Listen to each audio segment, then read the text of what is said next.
दिल्ली में अखिलेश यादव डिंपल यादव के साथ सोनिया गांधी और राहुल गांधी नजर आए। ये तस्वीर जब सामने आई तो उसके बाद से ही हलचल तेज हो गई कि क्या कुछ बड़ा होने वाला है। क्या उत्तर प्रदेश की राजनीति में कोई बड़ा एक्शन लिया जा सकता है, कोई बड़ी प्लानिंग हो सकती है। इन तमाम सवालों के जवाब हम आपको देंगे, लेकिन उससे पहले आप एक तस्वीर देखिए। इस तस्वीर में सपा प्रमुख अखिलेश यादव के साथ उनकी पत्नी और सांसद डिंपल यादव, साथ ही अखिलेश यादव के चाचा रामगोपाल यादव नजर आ रहे हैं और साथ ही यहां पर खड़ी हैं सोनिया गांधी। यहां पर तीनों के बीच कुछ चर्चा हो रही है, जिसमें अखिलेश यादव से सोनिया गांधी बात करती नजर आ रही हैं। तस्वीर के मुताबिक अगर हम बात करें तो इस दौरान यहां पर इन चारों की मौजूदगी काफी बड़ा संदेश देती है। वहीं दूसरी तरफ इस बैठक में राहुल गांधी भी मौजूद थे, क्योंकि राहुल गांधी ने ही इस बैठक का आयोजन किया था। अब दोस्तों, यहां पर जाहिर तौर पर राहुल गांधी की यह बैठक थी, अखिलेश यादव पहुंचे थे, तो उत्तर प्रदेश की पॉलिटिक्स पर बात हुई होगी, चर्चा हुई होगी।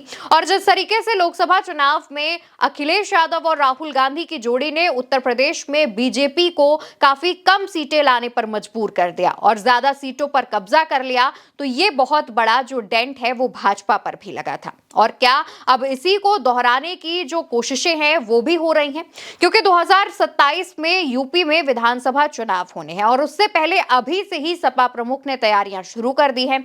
सपा प्रमुख अखिलेश यादव ने अपने तमाम सांसदों, नेताओं को ये नसीहत दे दी है कि अभी से ही आप क्षेत्र में काम करना शुरू कर दें, जिससे चुनावों से पहले कोई हड़बड़ाहट ना हो।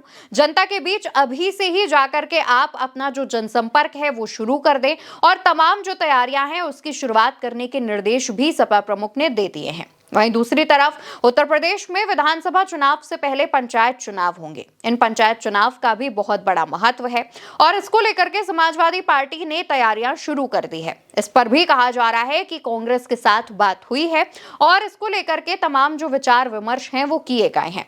लेकिन इसके साथ साथ एक जो बड़ा मुद्दा है वो है वोटर लिस्ट में उठ रही धांधली की खबरें, चुनाव आयोग पर लग रहे आरोप और एसआईआर का। इस पर भी बात हुई। दरअसल दोस्तों, राहुल गांधी ने अपने घर में एक बहुत बड़ी डिनर पार्टी रखी थी। इस डिनर पार्टी में तमाम जो चीजें हैं, तमाम टॉपिक्स पर बात हुई थी। कहा यह भी जा रहा था कि इस दौरान जैसे बिहार में चुनाव हो रहे हैं उस पर बात हुई, पश्चिम बंगाल में चुनाव होने हैं उस पर बात हुई, तो इस लिस्ट में उत्तर प्रदेश का भी नाम आया, क्योंकि लगभग 1.5 साल का ही वक्त है जब उत्तर प्रदेश में चुनाव हो जाएंगे।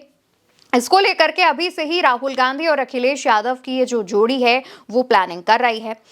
दोस्तों, अखिलेश यादव जिस तरीके से संसद में भी अपनी जो बात रखते हैं, दूसरी तरफ राहुल गांधी जो कि नेता प्रतिपक्ष हैं वो भी अब जिस तरीके से सरकार पर निशाना साधते हैं, तो इन दोनों की ही जोड़ी उत्तर प्रदेश में बीजेपी की जड़ें हिलाने में काफी हद तक कामयाब हो गई थी। लोकसभा चुनाव की ही अगर हम बात कर ले तो काफी हद तक बीजेपी जो है वो इस गठबंधन से घबरा गई थी और अब इस गठबंधन की धार को और ज्यादा मजबूत करने के लिए यहां पर बैठक हुई। बैठक में तमाम मुद्दों पर चर्चा की गई। इस दौरान बैठक में और भी विपक्षी जो सांसद हैं वो मौजूद थे और इसके अलावा अखिलेश यादव ने समाजवादी पार्टी के बाकी सांसदों के साथ भी एक बैठक की और ये बैठक समाजवादी पार्टी के सांसद राजीव राय के घर पर हुई, जहां पर समाजवादी पार्टी के लोकसभा और राज्यसभा दोनों ही सांसद मौजूद थे। इन तमाम बैठकों की तस्वीरों के बाद कहा यह जाने लगा कि राहुल और अखिलेश की इस बैठक के बाद समाजवादी पार्टी के मुखिया अखिलेश यादव ने अपने सांसदों के साथ भी महत्वपूर्ण बैठक की और उन्हें निर्देश दिए कि अब आगे क्या करना है। यानी कि अभी से ही उत्तर प्रदेश के विधानसभा चुनाव को लेकर के कांग्रेस और समाजवादी पार्टी की जो तैयारियां हैं वो जोरों पर है। अब यहां पर जो भी तमाम चर्चाएं हुई हैं, अब उसको देखते हुए अखिलेश यादव जब उत्तर प्रदेश आएंगे तो वो क्या नया ऐलान करेंगे, ये भी देखने वाली बात होगी। फिलहाल उत्तर प्रदेश आने वाली बात इस वजह से कही क्योंकि दिल्ली में मॉनसून सत्र चल रहा है और इस दौरान अखिलेश यादव की मौजूदगी दिल्ली में है। देखना होगा कि अब आगे क्या होता है और साथ ही अखिलेश यादव और राहुल गांधी की इस जोड़ी पर और इन दोनों के कमाल पर आप अपनी क्या राय रखना चाहते हैं, कमेंट सेक्शन में बताइएगा और साथ ही भारत एक सोच को सब्सक्राइब करिएगा। नमस्कार।